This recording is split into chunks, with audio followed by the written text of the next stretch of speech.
Hey, what's up, guys? Welcome back to MT Blog. আসসালামু আলাইকুম। আশা করি সবাই ভালো আছেন। আমিও ভালো আছি আল্লাহর বিশেষ রহমতে। তো আজকে আমি আপনাদের জন্য নতুন একটি ভিডিও নিয়ে হাজির হয়েছি, যার নাম শহীদ মতিউর পার্ক। তো চলুন ভিডিওটি শুরু করা যাক। তার আগে বলে রাখি, যারা আমার চ্যানেল নতুন তারা অবশ্যই আমার চ্যানেলটি সাবস্ক্রাইব করে বেল আইকন দিয়ে পাশে থাকবেন। চলুন আর কোনো কথা নয়, ভিডিওটি শুরু করা যাক। মতিউর পার্ক শহীদ গুলিস্তানের শহীদ মতিউর পার্ক নামে পরিচিত। রাজধানীর প্রাণকেন্দ্রে গুলিস্তান অবস্থান বলেই গুলিস্তান পার্ক হিসাবেই পরিচিত। অযত্ন অবহেলায় পার্কটির বেহাল অবস্থা থেকে ফেরাতে নতুন উদ্যোগ নেয় ঢাকার দক্ষিণ সিটি কর্পোরেশন। যে পার্কে বসে ছিন্নমূল্য মানুষের আড্ডায় মুখরিত ছিল, সেই পার্কে ফিরে এসেছে পরিষ্কার পরিচ্ছন্নতা। বস্তির নিঃশ্বাস ফেলেছেন স্থানীয়রা। 10 টাকার বিনিময়ে টিকিট কিনে পার্কে প্রবেশ করতে হয়। 3 পাশের যে কোনো গেট দিয়েই পার্কটিতে প্রবেশ করানো যায়। 1969 সালে আইয়ুব খান বিরোধী আন্দোলন নিহত মতিউর নামে গুলিস্তান এই পার্কের নাম রাখা হয়। আয়তন প্রথম দিক দিয়ে 37.9 বিঘা থাকলেও বর্তমান চারদিকে অনেক জায়গা দখল হয়ে যাওয়ার আয়তন কিছুটা ছোট হয়ে গিয়েছে। যানবাহন ও পথচারীদের জন্য চলাচলের সুবিধা কথা বিবেচনায় 1995 থেকে 96 সালের পার্কের ভিতর দিয়ে সংযোগ সড়ক তৈরি করা হয়। 1997 সালে পার্কের জায়গা নিয়ে 5,35,00,000 টাকা ব্যয়ের মহানগর নেটমঞ্চ নির্মাণ করা হয়।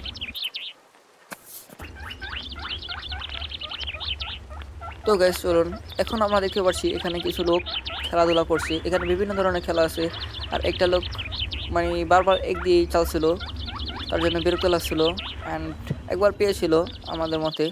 আর এখানে বিভিন্ন ধরনের আপনার খেলা দেখতে পারবেন, ছোটদের জন্য বড়দের জন্য বিভিন্ন খেলা দেখতে পারবেন, যন্ত্রপাতি। আর এখানে কিছু বল নিক্ষেপ আছে, যেটা দিয়ে এক ভাই বল মারছিল। তো আপনারা দেখতেই পারবেন এখন। তো চলি দেখি।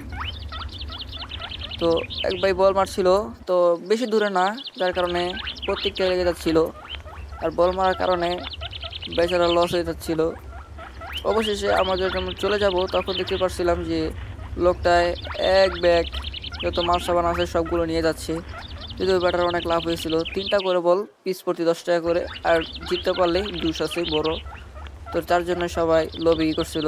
আর এক মাইরে 3টা ফেলতে হবে, যদি পারেন তাহলেই। তো একবার ফেলে দিয়েছে।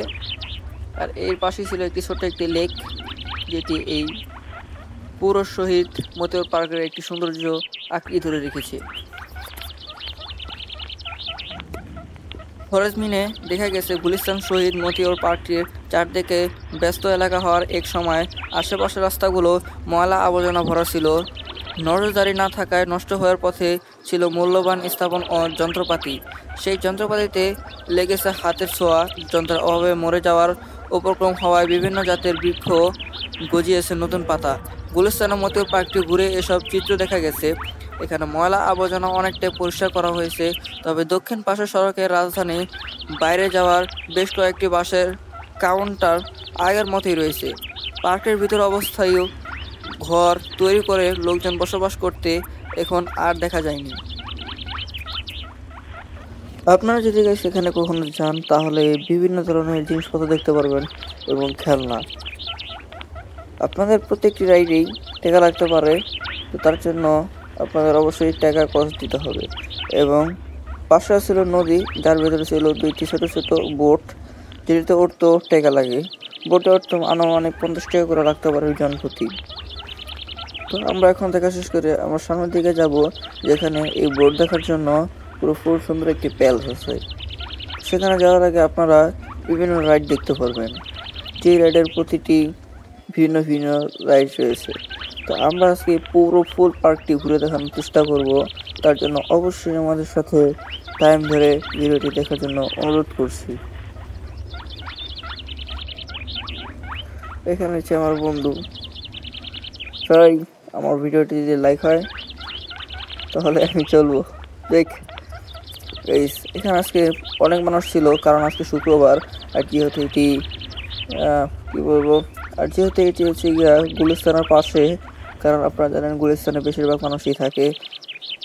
তো এবং হচ্ছে গিয়া জাতীয় মসজিদের পাশে, যার কারণে আজকে প্রচণ্ড মানুষ আসছিল। আর জাতীয় মসজিদের পাশে যেহেতু মিছিল হচ্ছিল 27শে ডিসেম্বর, যার কারণে এখানেও অনেক মানুষ এসেছে।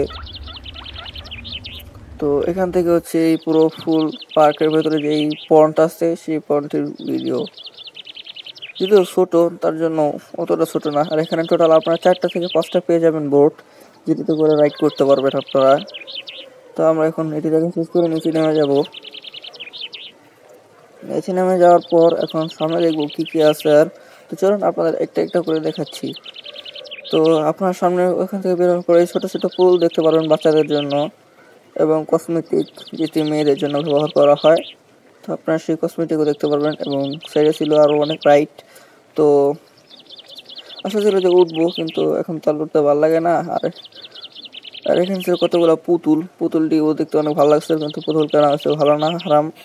কারণ পুতুলের ভেতরে জীবন নেই, হুদি মূর্তি বানিয়ে ছেড়ে দিচ্ছে। এলাকা কি আশা করে পুতুল কিনবেন না।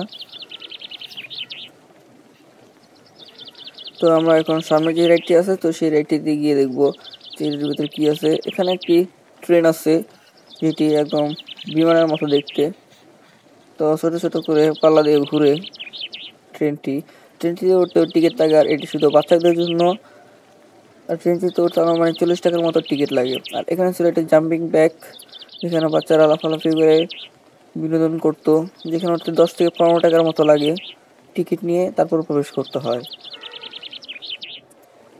তারপরে আপনারা সামনে দেখতে পারবেন যে বাচ্চাদের আরও বিভিন্ন ধরনের আছে। সামনে ছিল একটি উড়ন্ত, কি বলবো, ওরকমই ধরতে গেলে উড়ন্ত বিমান টাইপের। যাই হোক, এটি তো আপনারা টিকিট আগে, যেহেতু উপর দিয়ে উঠবেন তাহলে আপনার অবশ্যই টিকিট নিয়ে যেতে হবে। অ্যান্ড তার পাশে হচ্ছে গিয়া বাচ্চাদের আরও একটি বিনোদন স্থান, যেখানে বাচ্চারা খেলাধুলা করে। আর এখানে সকল গার্জিয়ান বাইরে থেকে দেখছে তার বাচ্চারা কি করে। আর এখানে ছোট ছোট কি বলবো, ফর্ম দিয়ে, পুলি দিয়ে, তো হচ্ছে গিয়া পুটকা দিয়ে, বেলুন দিয়ে সকল মানুষ এখানে লাফালাফি করছিল বাচ্চারা। তো গার্জিয়ান সকলেই দেখছিল তাদের সন্তান কি করছে। অ্যান্ড আমরা এটা দেখার পরে আরও পাশে যাব। আর এখানে আপনারা বিভিন্ন দেখতে পারবেন, হল রুম। আর এখানে খাবার জন্য আছে, কি বলবো, তারপর হচ্ছে ওয়াশরুম করার জন্য আপনারা জায়গা পাবেন। এখানে একটি মল আছে। তো আমরা এখন সামনে যাব, দেখি সামনে কি দেখা যায়। দেখার আগে আপনাদের দেখে এখানে ছোট একটি আছে, কি ওই যে ছবি মুভিতে 3D টাইপের গেম, মানে চোখে একটা হেলমেট লাগায়। আর ছোট একটি পন্ড, যেটির ভেতরে একটা স্পিড বোট দিয়ে বাচ্চাদেরকে নিয়ে ঘোরানো হয়। এটা ওর তো আনুমানিক টাকা লাগে 40 টাকার মতো। আর এর সাইডেও হচ্ছে একটি, যেটা ওর তো টাকা লাগে, অ্যাকচুয়ালি সবখানে টাকা লাগে উঠতে। আর এটা হচ্ছে গিয়া ওই চোখে লাগায় তারপরে দেখে গেম একটা ভিআর রাইট। তো আমরা এখন সামনে যাবো। আর এটা হচ্ছে গিয়া উপর থেকে স্লাইড করে নিচে নামার জন্য একটি, এটা সম্ভবত পুরো ফুল ফ্রি, এটা তো টাকা রাখে না। তাও যদি রাখে 5 থেকে 10 টাকার মতো এরকম রাখবে, কিন্তু মনে হয় না টাকা রাখে। এটা শুধু বাচ্চাদের জন্য, যাতে সবাই বিনোদন নিতে পারে। অ্যান্ড আমরা এটা দেখা শেষ করে, মানে এটা দেখতে খুবই ভালো লাগছিল, যে তাও এটা দেখা শেষ করে আমরা এখন পরবর্তী সাইডে যাব। আর এটার পিছনে অনেক গার্জিয়ান ছিল, যাতে তার বাচ্চার কোনো সমস্যা না হয় তার জন্য। অ্যান্ড আপনারা যদি যান, অবশ্যই ওঠানোর আগে আপনারা অবশ্যই সতর্ক থাকবেন, যাতে কোথাও পড়ে না যায়। তো এর পাশে হচ্ছে গিয়া আর একটি নৌকা অনেক মানুষ উঠছিল আর চিলাচিলি করতেছিল যে পড়ে যাবো। যদিও অ্যাকচুয়ালি আমার লাইফে আমি একবার উঠছিলাম, ওই বন্ধু উঠেছিল আমার মেরানালিগা। তো কি বলবো ভাই, একবার যেটা উপরে ওঠে তখন একটা জীবন একদম নিচে নামে যায়, যেটা নিচে নামে তখন জীবন একবার উপরে উঠে যায়, এরকম লাগে। মই তো এই করছি না, এর লেগে মই কি লেগে যে উড়াইছিল এই জানি না। যাই হোক, এখানে ছিল একটি রাইড, যেটা আমি, এটা বেশিরভাগ সম্ভবত বাইরের অঞ্চলে দেখা যায়, রশি দিয়ে টানানো থাকে এবং চোখে খোলার মতো ঘুরে। আস্তে আস্তে যত স্পিড হয় তত সেরিয়ে যায় ফুলের মতো। এটা বর্তমানে মানে 40 থেকে 70 টাকার মতো লাগতে পারে, যদি কি ওঠেন তাহলে উঠতে পারেন। 40 থেকে 70 টাকার মতো লাগবে, এরকম, এর বেশি লাগবে না। জনপ্রতি। আর সিফটিগুলো ওড়ার সময় অবশ্যই ভালো করে ধরে বুঝে তারপরে উঠবেন, এছাড়া উঠবেন না, কারণ সম্ভবত রিস্ক থাকে। এখানে ছিল একটি ভূতের বসতি, এখানে ভূতের বিভিন্ন ছবি ফিল্ম দেখানো হয়। আর এটার ভেতরে ঢুকে দেখতে হলে আবার টাকা লাগে, টাকা ছাড়া কিছুই না অ্যাকচুয়ালি।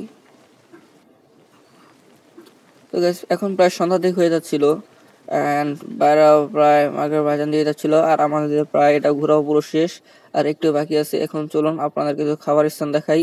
তো এখানে আপনারা খেতে পারবেন। আর এটি হচ্ছে গিয়ে একটু শান্তি শৃঙ্খল জায়গা, এখানে অত মানুষ থাকে না। অ্যান্ড এটার পাশে হচ্ছে কাচারপুরের খাবারের স্থান। আপনার যদি আরো অনেক খাবার পাবেন, কিন্তু তাও এই সিটটা ব্যবহার করা হয়েছে খাবারের জন্য অ্যাকচুয়ালি।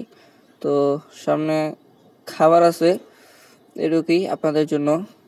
যারা আলাদা আলাদা করে খেতে চান তারা বিভিন্ন সাইডে গিয়েও খেতে পারবেন, সমস্যা নেই কোনো।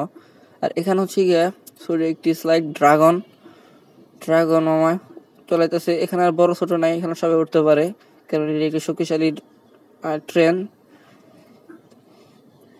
আর শক্তিশালী হওয়ার কারণে সবাই এখানে ওঠে।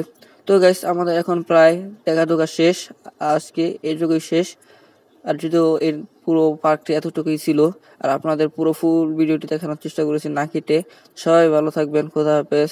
এখন আমরা চলে যাচ্ছি। যদি আমাদের ভিডিওটি ভালো লাগে তাহলে অবশ্যই আমার চ্যানেলটি সাবস্ক্রাইব করে বেল আইকন দিয়ে পাশেই থাকবেন। আসসালামু আলাইকুম।